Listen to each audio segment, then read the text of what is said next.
பழனிமலை முருகனுக்கு பண்டாரம் தேடி வரும் ஆண்டி முகம் காண வரும்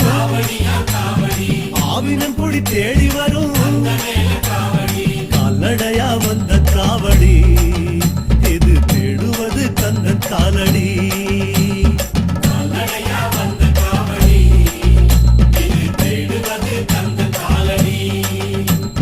பழுத்த பழம் தேடுதப்பா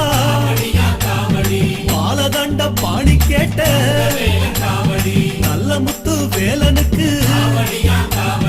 ஞான பழம் கேட்டு வரும்